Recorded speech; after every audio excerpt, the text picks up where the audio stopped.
ಎಲ್ಲರಿಗೂ ನಮಸ್ಕಾರ. ನಮ್ಮ ಲ್ಯಾಕ್ಸ್ ಬೆಂಗಳೂರು ಪ್ರಸ್ತುತಪಡಿಸುವ ಹಿಂದೂ ಸುದ್ದಿ ವಿಶ್ಲೇಷಣೆಗೆ ತಮಗೆಲ್ಲ ಸ್ವಾಗತ. ಇಂದು ನಾವು 4 ಜನವರಿ 2025 ಬೆಂಗಳೂರು ಎಡಿಷನ್ ನ್ಯೂಸ್ ಪೇಪರನ್ನು ನೋಡಲಿದ್ದೇವೆ. ಈಗ ಈ ದಿನದ ಆರ್ಟಿಕಲ್ಗಳನ್ನು ನೋಡೋಣ. ಮೊದಲ ಆರ್ಟಿಕಲ್ ಬಂದು ministry monitors HMPV outbreak in China, see situation not alarming it.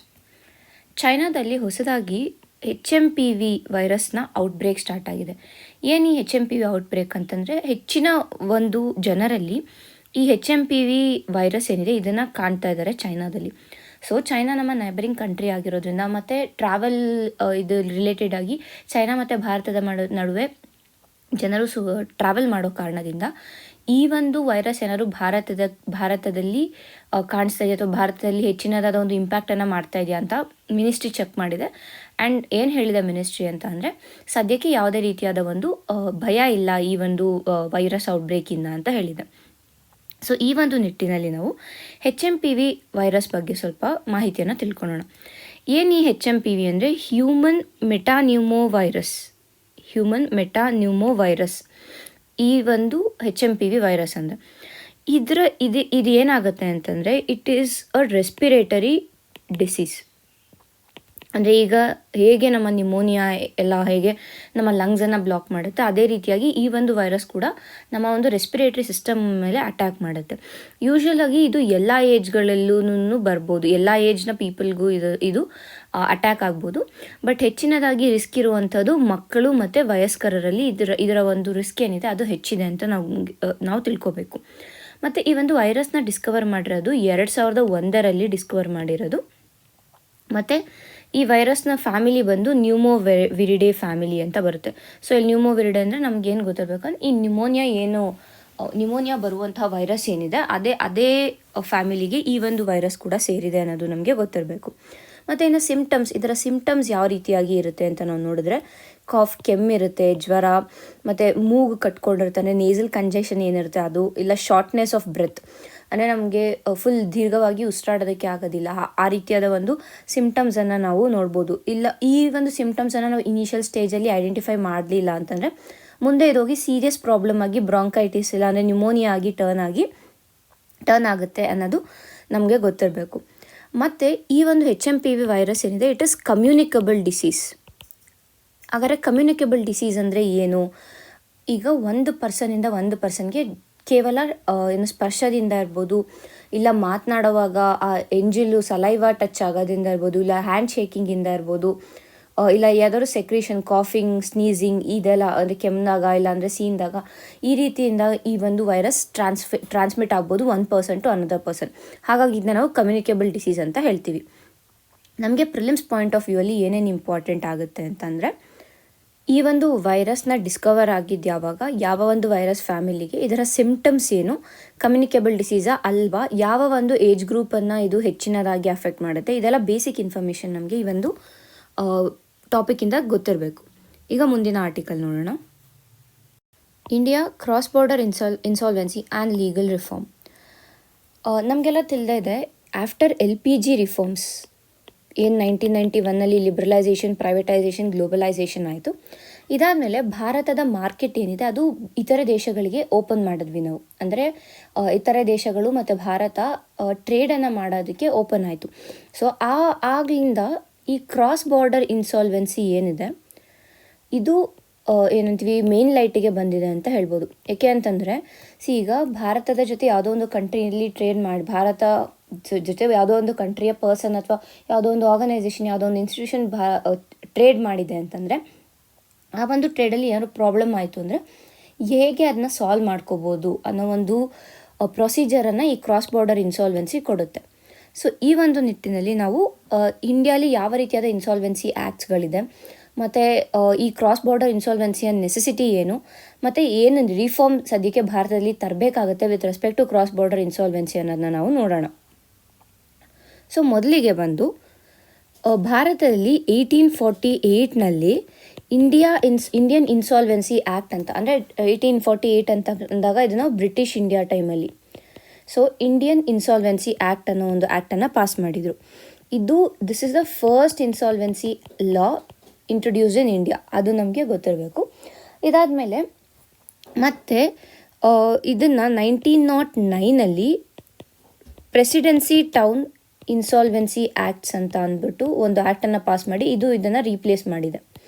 ಅಂದರೆ ಏನು ಇಂಡಿಯನ್ ಇನ್ಸಾಲ್ವೆನ್ಸಿ ಆ್ಯಕ್ಟ್ ಇತ್ತು, ಆ ಆ್ಯಕ್ಟನ್ನು ಪ್ರೆಸಿಡೆನ್ಸಿ ಟೌನ್ ಇನ್ಸಾಲ್ವೆನ್ಸಿ ಆ್ಯಕ್ಟ್ ಏನಿದೆ ಅದು ರೀಪ್ಲೇಸ್ ಮಾಡ್ತು. ಇದು 1909. ಮತ್ತು 1920 ಪ್ರೊವಿನ್ಷಿಯಲ್ ಇನ್ಸಾಲ್ವೆನ್ಸಿ ಆ್ಯಕ್ಟನ್ನು ಇಂಟ್ರೊಡ್ಯೂಸ್ ಮಾಡಿದ್ರು. ಇಲ್ಲಿ ನಮ್ಗೆ ಏನು ಗೊತ್ತಾಗ್ತದೆ ಅಂದರೆ ಇದು ಪ್ರೆಸಿಡೆನ್ಸಿ ಟೌನ್ಸ್. ಆವಾಗ ಪ್ರೆಸಿಡೆನ್ಸಿ ಟೌನ್ಸ್ ಯಾವುದಿತ್ತು? ಬಾಂಬೆ, ಮೆಡ್ರಾಸ್ ಆ್ಯಂಡ್ ಕಲ್ಕತ್ತಾ. ಸೊ ಈ 3 ಪ್ರೆಸಿಡೆನ್ಸಿ ಟೌನ್ಸಲ್ಲಿ ಯಾವುದೇ ರೀತಿಯಾದ ಇನ್ಸಾಲ್ವೆನ್ಸೀಸ್ ಆಯಿತು ಅಂದರೆ ಈ ಆ್ಯಕ್ಟ್ ಅದನ್ನು ಸಾಲ್ವ್ ಮಾಡ್ತಾಯಿದ್ರು. ಅದೇ ಬೇರೆ ಪ್ರಾವಿನ್ಸಸ್ಸನ್ನು ನಾವು ತೊಗೊಂಡ್ರೆ ಪ್ರೊವಿನ್ಷಿಯಲ್ ಇನ್ಸಾಲ್ವೆನ್ಸಿ ಆ್ಯಕ್ಟ್ ಮುಖಾಂತರ ಸಾಲ್ವ್ ಮಾಡ್ತಾಯಿದ್ರು. ಬಟ್ ಆಗಲೂ ನಾವು ನೋಡಿದ್ರೆ ಕ್ರಾಸ್ ಬಾರ್ಡರ್ ಇನ್ಸಾಲ್ವೆನ್ಸಿ ಏನಿದೆ ಇದು ಮೇನ್ ಲೈಟ್ ಆಗಿಲ್ಲ. ಯಾಕೆಂದರೆ ಬ್ರಿಟಿಷ್ ಇಂಡಿಯಾ ಅಂತ ಅಂದಾಗ ನಮಗೇನು ಗೊತ್ತಿರಬೇಕು, ಭಾರತ ಮತ್ತು ಬ್ರಿಟನ್ ಅಥವಾ ಭಾರತ ಮತ್ತು ಬೇರೆ ಕಂಟ್ರೀಸ್ಗಳ ಮಧ್ಯೆ ಟ್ರೇಡ್ ರಿಲೇಷನ್ಸ್ ಇತ್ತು, ಅಥವಾ ಬೇರೆ ರೀತಿಯಾದ ನೆಗೋಸಿಯೇಷನ್ಸ್ ಏನೇ ಇದ್ರೂ ಈ ಕ್ರಾಸ್ ಬಾರ್ಡರ್ ಇನ್ಸಾಲ್ವೆನ್ಸಿ ಏನಿದೆ it was lacking even then ಅಂತ ಅನ್ನೋದು ನಮಗೆ ಇಲ್ಲಿ ತಿಳಿಯುತ್ತೆ. ಇನ್ನು ಆಫ್ಟರ್ ಇಂಡಿಪೆಂಡೆನ್ಸ್ ಬಂದರೆ ಆಫ್ಟರ್ ಇಂಡಿಪೆಂಡೆನ್ಸ್ ಹಲವಾರು ಕಮಿಟಿಗಳು, ಫಾರ್ ಎಕ್ಸಾಂಪಲ್ 1964 ಬಂದಂತಹ 3rd ಲಾ ಕಮಿಷನ್ ಏನಿದೆ ಅದು ಕೂಡ ಈ ಒಂದು ಏನು ಇನ್ಸಾಲ್ವೆನ್ಸಿ ಆ್ಯಕ್ಟ್ಸ್ ಇತ್ತು ಇದನ್ನ ಮಾಡರ್ನೈಸ್ ಮಾಡಿ ಅಂತ ಅಂದ್ಬಿಟ್ಟು ರೆಕಮೆಂಡೇಶನ್ ಕೊಟ್ಟಿತ್ತು. ಬಟ್ ಯಾವುದೇ ರೀತಿಯಾದ ಅಷ್ಟಾಗಿ ಸ್ಟೆಪ್ಸನ್ನು ತಗೊಂಡಿಲ್ಲ. But only in 1990s after ಏನು LPG ರಿಫಾರ್ಮ್ಸ್ ಆಯಿತು, ಅದಾದಮೇಲೆ ಈ ಕ್ರಾಸ್ ಬಾರ್ಡರ್ ಇನ್ಸಾಲ್ವೆನ್ಸಿ ಏನಿದೆ ಈ ಕ್ರಾಸ್ ಬಾರ್ಡರ್ ಇನ್ಸಾಲ್ವೆನ್ಸಿಗಳು ಹೆಚ್ಚಾಗ್ತಾ ಇತ್ತು. ಸೊ ಆಗ ಈ ಒಂದು ಆ್ಯಕ್ಟ್ನ ನೆಸೆಸಿಟಿ ನಮಗೆ ತಿಳಿತು. ಅಂದರೆ ಆ ಕ್ರಾಸ್ ಬಾರ್ಡರ್ ಇನ್ಸಾಲ್ವೆನ್ಸಿನ ಯಾವ ರೀತಿಯಾಗಿ ಸಾಲ್ವ್ ಮಾಡಬೇಕು ಅನ್ನೋದು, ಆ ಒಂದು ಪ್ರೊಸೀಜರ್ ಬೇಕು ಅನ್ನೋದು ನಮಗೆ ರಿಯಲೈಸ್ ಆಯಿತು. ಬಟ್ ಸ್ಟಿಲ್ ನಾವು ಯಾವುದೇ ರೀತಿಯಾದ ಒಂದು ಸ್ಟೆಪ್ಪನ್ನು ಜಸ್ಟ್ ನಮಗೆ ರಿಯಲೈಸ್ ಆಯ್ತಾ ಹೊರತು ಯಾವುದೇ ರೀತಿಯಾದ ಒಂದು ಸ್ಟೆಪ್ಪನ್ನು ನಾವು ಆ ಒಂದು ನಿಟ್ಟಿನಲ್ಲಿ ತಗೊಂಡಿಲ್ಲ. ಇದು ಫಸ್ಟ್. ಅದಾದಮೇಲೆ ಇಲ್ಲಿ ಯಾವಾಗ ನಮಗೆ ರಿಯಲೈಸ್ ಆಯಿತು ನೆಸೆಸಿಟಿ ಇದೆ ಅಂತ ಕೂಡ ಹಲವಾರು ಕಮಿಟಿಗಳು, ಇಲ್ಲಿ Eradi committee 2000 Mitra committee 2001 Irani committee 2005 ಇವರು ಎಲ್ಲರೂ ಏನು ರೆಕಮೆಂಡ್ ಮಾಡಿದ್ರು ಅಂದರೆ with respect to cross border insolvency Bharat ಯೂನಿಸಿಟ್ರಾಲ್ನ ಏನು ರೂಲ್ಸ್ ಇದೆ ಅದನ್ನು ಅಡಾಪ್ಟ್ ಮಾಡ್ಕೊಳ್ಳಿ ಅಂತ ಅಂದ್ಬಿಟ್ಟು ರೆಕಮೆಂಡ್ ಮಾಡ್ತು. ಬಟ್ ಸ್ಟಿಲ್ ಭಾರತ ಅದನ್ನು ಮಾಡಲಿಲ್ಲ. ಬಟ್ 2015 ಏನು ಮಾಡಿದ್ವಿ ನಾವು ಅಂದರೆ ಇನ್ಸಾಲ್ವೆನ್ಸಿ ಆ್ಯಂಡ್ ಬ್ಯಾಂಕ್ರಪ್ಸಿ ಕೋಡನ್ನು ಎಸ್ಟಾಬ್ಲಿಷ್ ಮಾಡಿದ್ವಿ. And this talks about only domestic insolvencies. So ಇದು ಈವನ್ ಆಫ್ಟರ್ ಆ ಎಲ್ಲ ಕಮಿಟೀಸ್ ರೆಕಮೆಂಡ್ ಮಾಡಿದ್ರು ಕೂಡ ನಾವು with respect to cross border insolvency ಯಾವುದೇ ರೀತಿಯಾದ ಸ್ಟೆಪ್ ತೊಗೊಂಡಿಲ್ಲ. ಬಟ್ 2015 ಈ IBCಯನ್ನು ನಾವು ಇಂಟ್ರೊಡ್ಯೂಸ್ ಮಾಡಿದ್ವಿ. ಆ್ಯಂಡ್ ಈ IBCಯಲ್ಲೇ ಏನಿದೆ ಅಂತಂದರೆ 2 ಸೆಕ್ಷನ್ ಇಂಟ್ರೊಡ್ಯೂಸ್ ಮಾಡಿದ್ವಿ. ಒಂದು ಸೆಕ್ಷನ್ 234 ಆ್ಯಂಡ್ ಸೆಕ್ಷನ್ 235. ಈ ಎರಡರಲ್ಲಿ ಏನು ಮಾತಾಡುತ್ತೆ ಅಂತಂದರೆ ಫಾರಿನ್ ಕಂಟ್ರೀಸ್ ಜೊತೆ 234 ಫಾರಿನ್ ಕಂಟ್ರೀಸ್ ಜೊತೆ ರೆಸಿಪ್ರೋಕಲ್ ಅಗ್ರಿಮೆಂಟ್ಸನ್ನು ಮಾಡ್ಕೊಳ್ಳಿ ಅಂತ ಹೇಳುತ್ತೆ. ಅಂದರೆ ಈಗ ಭಾರತದ ಯಾವುದೋ ಒಂದು ಕಂಪನಿ ಬೇರೆ ನೆದರ್ಲ್ಯಾಂಡ್ಸಲ್ಲಿ ಇಲ್ಲ ಅಂತಂದರೆ ಬೇರೆ ಯಾವುದೋ ಒಂದು UKಯಲ್ಲಿ ಯಾವುದೋ ಒಂದು ಕಂಪ್ನಿ ಜೊತೆ ಟ್ರೇಡ್ ಮಾಡ್ತಾ ಇದೆ ಅಥವಾ ಏನೋ ಒಂದು ರಿಲೇಷನ್ಸನ್ನು ಇಟ್ಕೊಂಡಿದೆ, ಕಮರ್ಷಿಯಲ್ ರಿಲೇಷನ್ಸನ್ನು ಅಂತಂದರೆ ಅಲ್ಲಿ ಒಂದು ಫಾರಿನ್ ರೆಸಿಪ್ರೋಕಲ್ ಅಗ್ರಿಮೆಂಟ್ಸನ್ನು ನಾವು ಎಸ್ಟಾಬ್ಲಿಷ್ ಮಾಡಬೇಕು ಅನ್ನೋದು ಸೆಕ್ಷನ್ 234 ಆಫ್ IBC ಹೇಳುತ್ತೆ. ಅದೇ ರೀತಿಯಾಗಿ ಸೆಕ್ಷನ್ 235 ಏನು ಹೇಳುತ್ತೆ ಅಂತಂದರೆ ಈ ಏನಾದರೂ ಪ್ರಾಬ್ಲಮ್ ಆಯಿತು ವಿತ್ ರೆಸ್ಪೆಕ್ಟ್ ಟು ಇದು ಇನ್ಸಾಲ್ವೆನ್ಸಿ ಇಲ್ಲೇನಾದ್ರು ಆಯಿತು ಅಂತ ಅಂದರೆ ಆಗ ಏನು ಮಾಡಬೇಕು, ಫಾರಿನ್ ಕೋರ್ಟ್ಸ್ನ ಸಪೋರ್ಟನ್ನು ತಗೋಬೇಕು. ಆ್ಯಂಡ್ ಆ ಫಾರಿನ್ ಕೋರ್ಟ್ಸ್ನ ಅಸಿಸ್ಟೆನ್ಸನ್ನು ತಗೊಳ್ಳೋದ್ರ ಬಗ್ಗೆ ಆ ಸೆಕ್ಷನ್ 235 ಮಾತಾಡುತ್ತೆ. ಸೊ ಇಲ್ಲಿ IBC ಒಳಗಡೆ ನಾವು ಕ್ರಾಸ್ ಬಾರ್ಡರ್ ಇನ್ಸಾಲ್ವೆನ್ಸಿನ ತರಕ್ಕೆ ಹೋಗಿದ್ದೀವಿ. ಬಟ್ ಸ್ಪೆಷಲ್ ಅಥವಾ ಏನಂತೀವಿ separate cross border insolvency related ಆ್ಯಕ್ಟನ್ನು ನಾವು ತಂದಿಲ್ಲ. ಇದೇ ನಿಟ್ಟಿನಲ್ಲಿ ನೋಡೋದಾದರೆ state bank of India versus Jet Airways limited ಇದು 2019 ಒಂದು ಕೇಸ್ ಲಾ ನಡೆಯುತ್ತೆ. ಈ ಕೇಸ್ ಲಾ ಅಲ್ಲಿ ಈ ಸೆಕ್ಷನ್ಗಳೇನಿದೆ 234 ಮತ್ತು 235 ಇದನ್ನು ಅಂಡರ್ ಸ್ಕ್ರೂಟಿನಿ ತರ್ತಾರೆ. ಸೊ ಯಾವಾಗ ಈ ಒಂದು ಈ ಸೆಕ್ಷನ್ಗಳು ಸ್ಕ್ರೂಟಿನಿಗೆ ಬಂತು ಆಗ ಈ NCLT ಏನಿದೆ, ನ್ಯಾಷನಲ್ ಕಂಪನಿ ಲಾ ಟ್ರಿಬ್ಯುನಲ್ ಏನಿದೆ, ಇದು 2 ಕ್ರಿಟಿಕಲ್ ಇಶ್ಯೂಸನ್ನು ಐಡೆಂಟಿಫೈ ಮಾಡುತ್ತೆ with respect to cross border insolvency. So ಏನು ಹೇಳುತ್ತೆ ಅಂತಂದರೆ ಒಂದು ಇಂಡಿಯಾ ಮತ್ತು ನೆದರ್ಲ್ಯಾಂಡ್ಸ್ ಮಧ್ಯೆ ಯಾವುದೇ ರೀತಿಯಾದ ಒಂದು ಏನಂತೀವಿ ರೆಸಿಪ್ರೋಕಲ್ ಅಗ್ರಿಮೆಂಟ್ ಇರಲಿಲ್ಲ to solve cross border insolvency. So reciprocal agreement ಇಲ್ಲದೆ ಇರೋ ಕಾರಣ ಈ ಕ್ರಾಸ್ ಬಾರ್ಡರ್ ಇನ್ಸಾಲ್ವೆನ್ಸಿ ಏನಿದೆ ಅದು ಮತ್ತಷ್ಟು ಕಾಂಪ್ಲಿಕೇಟ್ ಆಯಿತು ಅನ್ನೋದನ್ನು ನಾವು ತಿಳ್ಕೊಬೇಕು. ಮತ್ತು ಎರಡನೇ ಇಶ್ಯೂ ಏನು ಅಂತಂದರೆ ಈ ಸೆಕ್ಷನ್ಸ್ ಏನಿದೆ ಅಲ್ವಾ, ಈ ಸೆಕ್ಷನ್ಸ್ನ ಸೆಂಟ್ರಲ್ ಗೌರ್ಮೆಂಟ್ ಏನಿದೆ ಇದು ನೋಟಿಫೈ ಮಾಡಬೇಕಿತ್ತು. ಬಟ್ ಸೆಂಟ್ರಲ್ ಗೌರ್ಮೆಂಟ್ ನೋಟಿಫೈ ಮಾಡಿಲ್ಲ. ಯಾವುದೇ ಒಂದು ಲಾ ಆಗಲಿ ಸೆಂಟ್ರಲ್ ಗೌರ್ಮೆಂಟ್ ನೋಟಿಫೈ ಮಾಡೋವರೆಗೂ ಇಟ್ ಬಿಕಮ್ಸ್ ಅನ್ಎನ್ಫೋರ್ಸಬಲ್. ಸೊ ಯಾವಾಗ ಸೆಂಟ್ರಲ್ ಗೌರ್ಮೆಂಟ್ ಈ ಸೆಕ್ಷನ್ಸ್ನ ನೋಟಿಫೈ ಮಾಡಿಲ್ಲ, so it became unenforceable. So ಇವಾಗ ಈ ಸೆಕ್ಷನ್ಸ್ನ ಯೂಸ್ ಮಾಡ್ತೀವಿ ಅಂದರೂ ಕೂಡ ಆ ಕೇಸ್ ಲಾ ಅಲ್ಲಿ ಅದನ್ನ ಅಪ್ಲೈ ಮಾಡೋಕ್ಕಾಗಿಲ್ಲ, ಬಿಕಾಸ್ ಇಟ್ ವಾಸ್ ಅನ್ಎನ್ಫೋರ್ಸಬಲ್. ಅಂದರೆ ಏನಿಲ್ಲ, ಇಟ್ ಜಸ್ಟ್ ಈ ಸೆಕ್ಷನ್ಸ್ನ ಅಲ್ಲಿ ಆ ಒಂದು ಕೋಡಲ್ಲಿ ಇದ್ದರೂ ಕೂಡ it became a dead letter. ಅಂದರೆ ಇದರಿಂದ ಯಾವುದೇ ರೀತಿಯಾದ ಒಂದು ಡಿಫ್ರೆನ್ಸ್ ಆಗಿಲ್ಲ ಅನ್ನೋದು ನಮಗೆ ಗೊತ್ತಿರಬೇಕು. ಇದಾದಮೇಲೆ ಮುಂದೆ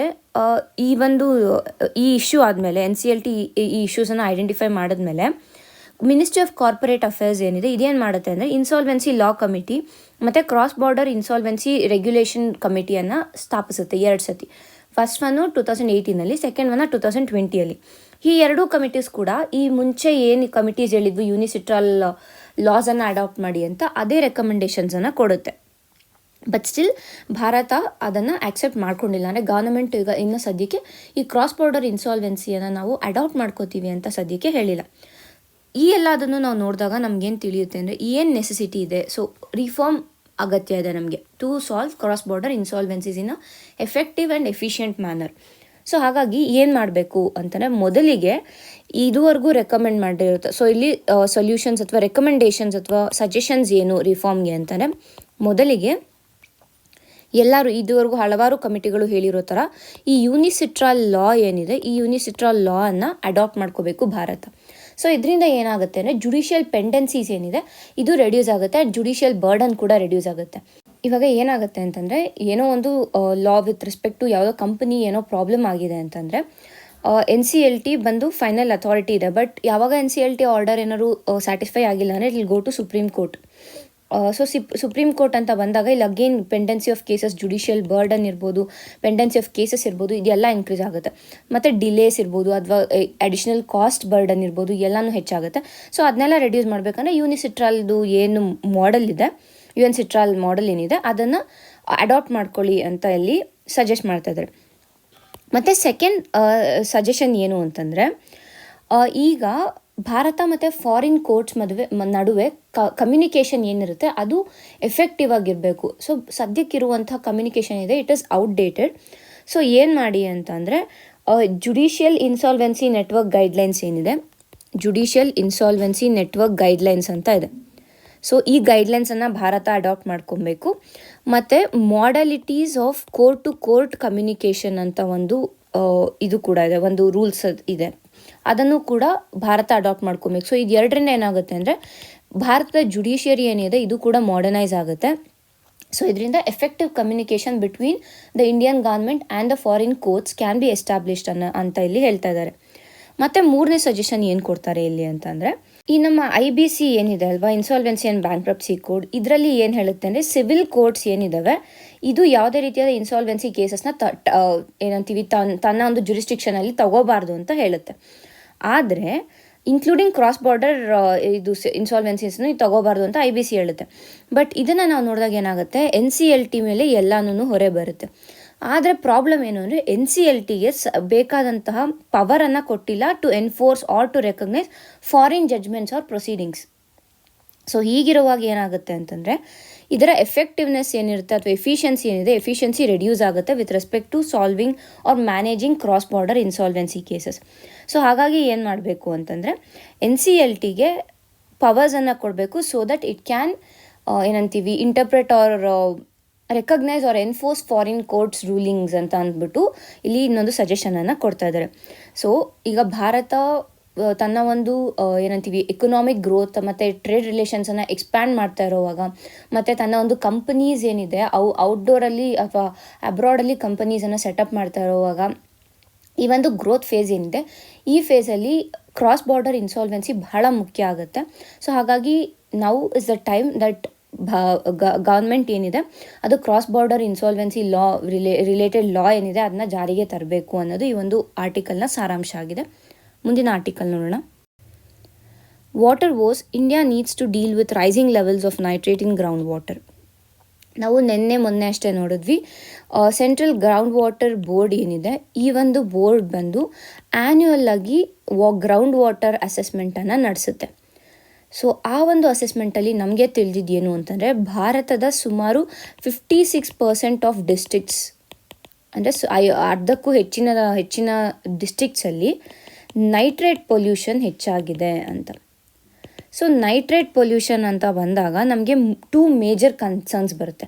ಸೊ ಫಸ್ಟ್ ಒನ್ ಏನು ಅಂತಂದರೆ, ಈ ನೈಟ್ರೇಟ್ ಕಂಟೆಂಟ್ ಜಾಸ್ತಿ ಆಯಿತು ನೈಟ್ರೇಟ್ ಕಂಟೆಂಟ್ ಜಾಸ್ತಿ ಆಯಿತು ಗ್ರೌಂಡ್ ವಾಟ್ರಲ್ಲಿ ಅಂತಂದರೆ, ಆ್ಯಂಡ್ ಮನುಷ್ಯರು ಆ ಒಂದು ನೀರನ್ನು ಸೇವಿಸಿದ್ರು ಅಂತಂದರೆ ಅಲ್ಲಿ ಮೆಥೆಮೋಗ್ಲೋಬಿನೇಮಿಯಾ ಅನ್ನುವಂಥ ಒಂದು ಸಿಂಡ್ರೋಮ್ ಕಾಣಿಸುತ್ತೆ. ಸೊ ಈ ಮೆಥೆಮೋಗ್ಲೋಬಿನೇಮಿಯಾ ಅಂತಂದರೆ ಇದೇನು ಅಂದರೆ, ಈ ನಮ್ಮ ಬಾಡಿಯಲ್ಲಿ ಇರುವಂತಹ ಕೆಂಪು ರಕ್ತ ಕಣಗಳೇನಿರ್ತವೆ, ರೆಡ್ ಬ್ಲಡ್ ಸೆಲ್ಸ್ ಏನಿರುತ್ತೆ, ಈ ರೆಡ್ ಬ್ಲಡ್ ಸೆಲ್ಸು ನಮ್ಮ ಬಾಡಿಯಲ್ಲಿ ಆಕ್ಸಿಜನನ್ನು ಕ್ಯಾರಿ ಮಾಡ್ತಾ ಇರುತ್ತೆ. ಸೊ ಯಾವಾಗ ಈ ಒಂದು ಕಂಡೀಷನ್ ಬರುತ್ತೆ, ಆಗ ಈ RBCಯ O2 ಕ್ಯಾರಿಂಗ್ ಕೆಪಾಸಿಟಿ ಏನಿರುತ್ತೆ, ಅಂದರೆ RBC ಆಕ್ಸಿಜನ್ ಏನು ಕ್ಯಾರಿ ಮಾಡ್ತಾ ಇರುತ್ತೆ ಆ ಕೆಪಾಸಿಟಿ ಕಡಿಮೆ ಆಗುತ್ತೆ. So this is first part. ಇದರಿಂದ ಹಲವಾರು ಬಾರಿ ಬ್ಲೂ ಬೇಬಿ ಸಿಂಡ್ರೋಮ್ ಅಂತ ಏನು ಕರಿತೀವಿ ಮಕ್ಕಳಲ್ಲಿ, ಅದು ಕೂಡ ಬರುತ್ತೆ. So this is one with respect to human ಹೆಲ್ತಲ್ಲಿ ಈ ಒಂದು ಕಂಡೀಷನ್ ಆದರೆ. ಸೆಕೆಂಡ್ ಪಾಯಿಂಟ್ ಏನು ಅಂದರೆ, ವಿತ್ ರೆಸ್ಪೆಕ್ಟ್ ಟು ಎನ್ವಿರಾನ್ಮೆಂಟ್ ಬಂದಾಗ ಏನಾಗುತ್ತೆ ಅಂದರೆ, ಈ ಎಕ್ಸೆಸಿವ್ ನೈಟ್ರೋಜನ್ ಗ್ರೌಂಡ್ ವಾಟರಲ್ಲಿ ಇತ್ತು, ನೈಟ್ರೇಟ್ ಕಂಟೆಂಟ್ ಗ್ರೌಂಡ್ ವಾಟರಲ್ಲಿ ಇತ್ತು ಅಂತಂದರೆ ಅದು ಸರ್ಫೇಸ್ಗೆ ಬರೋದಕ್ಕೆ ಹೆಚ್ಚಿನ ಒಂದು ಸಮಯ ಬೇಕಾಗಲ್ಲ. ಸೊ ಯಾವಾಗ ಸರ್ಫೇಸ್ಗೆ ಬರುತ್ತೆ ಅಲ್ಲಿ ಆಲ್ಗಲ್ ಬ್ಲೂಮ್ಸನ್ನು ನಾವು ನೋಡ್ಬೋದು. ಇದರಿಂದ ಏನಾಗುತ್ತೆ ಅಂತಂದರೆ ಆಕ್ವಾಟಿಕ್ ಎಕೋಸಿಸ್ಟಮ್ನ ಹೆಲ್ತ್ ಏನಿದೆ ಅದು ಇಲ್ಲಿ ಹಾಳಾಗುತ್ತೆ. ಸೊ ಆಕ್ವಾಟಿಕ್ ಎಕೋಸಿಸ್ಟಮ್ ಹೆಲ್ತ್ ಹಾಳಾಗುತ್ತೆ ಅಂದರೆ ಇಲ್ಲಿ ನಮಗೆ ಬಯೋಡೈವರ್ಸಿಟಿ ಲಾಸ್ ಆಗುತ್ತೆ, which is environmental related issue. So ಒಂದು ನೈಟ್ರೇಟ್ ಪೊಲ್ಯೂಷನಿಂದ ಹ್ಯೂಮನ್ ರಿಲೇಟೆಡ್ ಇಶ್ಯೂ ಆದರೆ ಮತ್ತೊಂದು ಎನ್ವಿರಾನ್ಮೆಂಟಲ್ ರಿಲೇಟೆಡ್ ಇಶ್ಯೂ ಆಗುತ್ತೆ.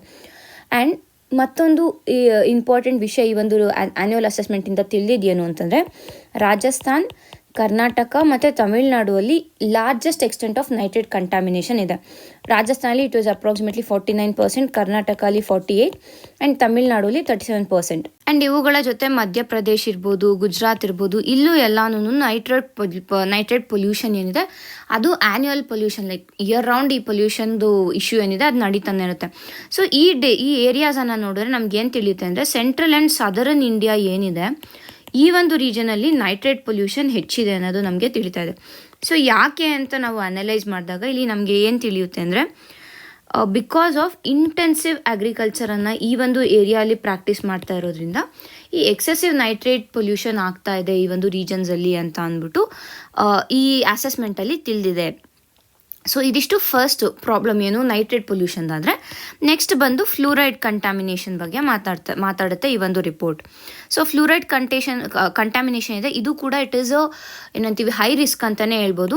ಆ್ಯಂಡ್ ಎಲ್ಲೆಲ್ಲಿ ರಾಜಸ್ಥಾನ್ ಇರ್ಬೋದು, ಹರಿಯಾಣ, ಕರ್ನಾಟಕ, ಆಂಧ್ರ ಪ್ರದೇಶ್, ತೆಲಂಗಾಣ ಇಲ್ಲೆಲ್ಲನೂ ಈ ಒಂದು ಫ್ಲೂರೈಡ್ ಪೊಲ್ಯೂಷನ್ ಲೆವೆಲ್ ಏನಿದೆ ಇದು ಹೆಚ್ಚಿನ ಮಟ್ಟದಲ್ಲಿ ಇದೆ ಅನ್ನೋದು ನಾವು ತಿಳ್ಕೊಬೇಕು. ಆ್ಯಂಡ್ ಆಲ್ಸೋ ನಮಗೆ ಇದನ್ನೆಲ್ಲ ನೋಡಿದ್ರೆ ಈ ಏರಿಯಾಸನ್ನು ನೋಡಿ, ಇಲ್ಲೂ ಈ ಏರಿಯಾಸನ್ನು ನೋಡಿ ಏನು ನಮಗೆ ತಿಳಿಯುತ್ತೆ ಮತ್ತೊಂದು ಇನ್ಫಾರ್ಮೇಷನ್ ಈ ಅಸೆಸ್ಮೆಂಟಿಂದ ಅಂದರೆ, ಎಲ್ಲಿ over exploitation of ground water ಇದೆ ಅಲ್ಲಿ ಈ ರೀತಿಯಾದ ಪೊಲ್ಯೂಷನ್ಸ್ ಏನಿದೆ ಅದು ಹೆಚ್ಚಿದೆ. ಅಂದರೆ ನೈಟ್ರೇಟ್ ಪೊಲ್ಯೂಷನ್ ಇರ್ಬೋದು, ಯುರೇನಿಯಂ ಪೊಲ್ಯೂಷನ್ ಇರ್ಬೋದು, ಇಲ್ಲ ಫ್ಲೋರೈಡ್ ಪೊಲ್ಯೂಷನ್ ಇರ್ಬೋದು, ಎಲ್ಲಿ ಓವರ್ ಎಕ್ಸ್ಪ್ಲಾಯ್ಟೇಷನ್ ಇದೆ ಅಲ್ಲಿ ಹೆಚ್ಚಾಗಿದೆ. ಭಾರತದಲ್ಲಿ ನಾವು ನೋಡಿದಾಗ 60.4% ಆಫ್ ಗ್ರೌಂಡ್ ವಾಟರ್ ಎಕ್ಸ್ಟ್ರಾಕ್ಷನ್ ಆಗ್ತಾ ಇದೆ. ಬಟ್ ಪ್ರಾಬ್ಲಮ್ ಏನು ಅಂತಂದರೆ, ಈ ಗ್ರೌಂಡ್ ವಾಟರ್ ಇಲ್ಲಿ ಎಕ್ಸ್ಟ್ರಾಕ್ಟ್ ಮಾಡ್ತಾ ಇದ್ವಿ, ಮತ್ತೊಂದು ಕಡೆ ಅದನ್ನ ರೀಪ್ಲೆನಿಷ್ ಮಾಡಬೇಕು, ಬಟ್ ಆ ಒಂದು ಕೆಲಸ ನಡೀತಾ ಇಲ್ಲ. ಸೊ ಈಗ ಏನು ಮಾಡಬೇಕು ಅಂದರೆ, ಒಂದು ಕಡೆ scientific assessment of ground water health ಏನಿದೆ ಅದನ್ನು ಚೆಕ್ ಮಾಡ್ತಾ ಇರಬೇಕು ಯೂಸಿಂಗ್ ಸೈಂಟಿಫಿಕ್ ಅಸೆಸ್ಮೆಂಟ್ಸ್. ಮತ್ತು ಜನರಲ್ಲೂ ಕೂಡ ಅವೇರ್ನೆಸ್ ಇನಿಷಿಯೇಟಿವನ್ನು ಗವರ್ಮೆಂಟ್ಸ್ ತಗೋಬೇಕಾಗುತ್ತೆ. ಯಾಕೆ ಅಂತಂದರೆ ಹಲವಾರು ಜನರಿಗೆ ಇದರ ಒಂದು ನೆಗೆಟಿವ್ ಎಫೆಕ್ಟ್ಸ್ ಗೊತ್ತಿರಲ್ಲ. ಸೊ ಥ್ರೂ ಕ್ಯಾಂಪೇನ್ಸ್ ಇರ್ಬೋದು, ಇಲ್ಲ ಮಾಸ್ ಡ್ರೈವ್ಸ್ ಇರ್ಬೋದು, ಸ್ಟೇಟ್ ಗವರ್ನಮೆಂಟ್ಸ್ ಏನಿರುತ್ತೆ ಅಥವಾ ಲೋಕಲ್ ಗವರ್ಮೆಂಟ್ಸ್ ಏನಿರುತ್ತೆ ಅವು ಈ ಒಂದು ಓವರ್ ಎಕ್ಸ್ಪ್ಲಾಯ್ಟೇಷನ್ ಆಫ್ ಗ್ರೌಂಡ್ ವಾಟರಿಂದ ಯಾವ ರೀತಿಯಾದ ತೊಂದರೆಗಳಾಗುತ್ತೆ ಅನ್ನೋದನ್ನು ಜನರಿಗೆ ತಿಳಿಸ್ಕೊಡುವಂಥ ಅವೇರ್ನೆಸ್ ಕ್ಯಾಂಪೇನ್ಸ್ಗಳನ್ನು ಮಾಡ್ಬೋದು ಅನ್ನೋದು ಈ ಒಂದು ಆರ್ಟಿಕಲ್ನ ಒಟ್ಟಾರೆ ಸಾರಾಂಶ ಆಗಿದೆ. ಮುಂದಿನ ಆರ್ಟಿಕಲ್ ನೋಡೋಣ. EPFO completes roll out of centralised system for pensioners. ಇಷ್ಟು ದಿನ EPFO ಏನಿದೆ, ಎಂಪ್ಲಾಯಿ ಪ್ರಾವಿಡೆಂಟ್ ಫಂಡ್ ಆರ್ಗನೈಸೇಷನ್ ಏನಿದೆ, ಇದು ಇಷ್ಟು ದಿನ ಡಿಸೆಂಟ್ರಲೈಸ್ಡ್ ಸಿಸ್ಟಮನ್ನು ಬಳಸ್ತಾ ಇದ್ದಿದ್ದು. ಏನು ಡಿಸೆಂಟ್ರಲೈಸ್ ಸಿಸ್ಟಮ್ ಅಂತಂದರೆ, ಯಾವುದೋ ಒಂದು ಪೆನ್ಷನರ್ ಇದ್ದಾರೆ ಅಂತಂದರೆ ಪ್ರತಿಯೊಂದು ಈ EPFO ಪ್ರತಿಯೊಂದು ಝೋನಲ್ಲೂ ಒಂದು ಸೆಪ್ರೇಟ್ ಅಕೌಂಟನ್ನು ಒಂದು ಬ್ಯಾಂಕಲ್ಲಿ ಓಪನ್ ಮಾಡ್ತಾಯಿದ್ರು. ಓಕೆನಾ, ಅಂದರೆ ಒಂದು 3 to 4 ಬ್ಯಾಂಕ್ಸಲ್ಲಿ ಸೆಪ್ರೇಟ್ ಅಕೌಂಟ್ಸನ್ನು ಓಪನ್ ಮಾಡ್ತಾಯಿದ್ರು. ಸೊ ಆ ಒಂದು ಝೋನಲ್ಲಿ ಬರುವಂಥ ಪೆನ್ಷನರ್ ಈ ಬ್ಯಾಂಕ್ಸ್ಗೆ ಫಿಸಿಕಲಿ ಹೋಗಿ ಏನಂತೀವಿ ಅವ್ರೊಂದು ಸರ್ಟಿಫಿಕೇಟನ್ನು ಪ್ರೊಡ್ಯೂಸ್ ಮಾಡಿ ತಮ್ಮ ಒಂದು ಪೆನ್ಷನ್ನ ರಿಸೀವ್ ಮಾಡ್ಕೋಬೇಕಾಗಿತ್ತು. ಬಟ್ ಈಗ ಏನಾಗಿದೆ ಅಂತಂದರೆ EPFO ಬಂದು ಸೆಂಟ್ರಲೈಸ್ ಸಿಸ್ಟಮ್ಗೆ ಟ್ರಾನ್ಸಿಟ್ ಆಗಿದೆ. ಸೊ ಏನು ಮಾಡುತ್ತೆ ಈ ಸೆಂಟ್ರಲೈಸ್ ಸಿಸ್ಟಮ್ ಅಂತಂದರೆ, ಇದನ್ನು ಯಾವ ಬ್ಯಾಂಕಿಂದಾದರೂ ಸರಿ, ಯಾವ ಬ್ರ್ಯಾಂಚಿಂದಾದರೂ ಆಗುತ್ತೆ, and from anywhere in the country. So ಈಗ ನೀವು ಕರ್ನಾಟಕಲ್ಲಿ ವರ್ಕ್ ಮಾಡ್ತಾಯಿದ್ರಿ, ಬಟ್ ಆಮೇಲೆ ಹೋಗಿ ರಾಜಸ್ಥಾನಲ್ಲಿ ಸೆಟ್ಲ್ ಆಗಿದ್ದೀರಾ, ಆ್ಯಂಡ್ ನಿಮಗೆ ಪೆನ್ಷನ್ ಕರ್ನಾಟಕದಿಂದ ಬರ್ತಾ ಇದೆ ಅಂತಲೇ ನೀವು ಕರ್ನಾಟಕದಲ್ಲಿ ಬಂದು ಪೆನ್ಷನ್ ತೊಗೊಳ್ಳೋ ಅಗತ್ಯ ಇಲ್ಲ. ಮೊದಲು ಆ ರೀತಿ ಮಾಡಬೇಕಿತ್ತು. ಬಟ್ ಇವಾಗ ಏನು ಅಂತಂದರೆ, ರಾಜಸ್ಥಾನದಿಂದ ನೀವು ಯಾವುದೋ ಅಲ್ಲಿ ನಿಯರೆಸ್ಟ್ ಬ್ಯಾಂಕ್ ಯಾವುದಿರುತ್ತೆ ಅಲ್ಲಿ ಹೋಗಿ ನೀವು ನಿಮ್ಮ ಪೆನ್ಷನನ್ನು ಕಲೆಕ್ಟ್ ಮಾಡ್ಕೋಬೋದು. ಸೊ ಇದು ಈ ಸೆಂಟ್ರಲೈಸ್ ಸಿಸ್ಟಮ್ನ ಒಂದು ಅಡ್ವಾಂಟೇಜ್. ಅಂದರೆ ಫಿಸಿಕಲ್ ಪ್ರೆಸೆನ್ಸನ್ನು ಎಲಿಮಿನೇಟ್ ಮಾಡುತ್ತೆ. ಸೊ ಪೆನ್ಷನ್ ಅಂತ ಬಂದಾಗ usually it is senior citizens ಅಲ್ವಾ. So senior citizen physical presence ಅಂತಲೇ ಅವ್ರು ಯಾರ ಮೇಲಾದ್ರೂ ಡಿಪೆಂಡ್ ಆಗಬೇಕಾಗೋ ಪರಿಸ್ಥಿತಿ ಬರ್ಬೋದು. ಸೊ ಅದನ್ನೆಲ್ಲ ಅವಾಯ್ಡ್ ಮಾಡುತ್ತೆ ಈ centralise system. So it is an example for governance ಅಂತ ನಾವು ತೊಗೋಬೋದಾಗುತ್ತೆ. ಸೊ ಹಾಗಾಗಿ ನಾನು ಈ ಒಂದು ಆರ್ಟಿಕಲ್ನ ಇವತ್ತು ನಾವು ಇಲ್ಲಿ ನೋಡಿದ್ದೀವಿ. ಇಷ್ಟು ಈ ದಿನದ ಆರ್ಟಿಕಲ್ಗಳಾಗಿವೆ. ಧನ್ಯವಾದಗಳು.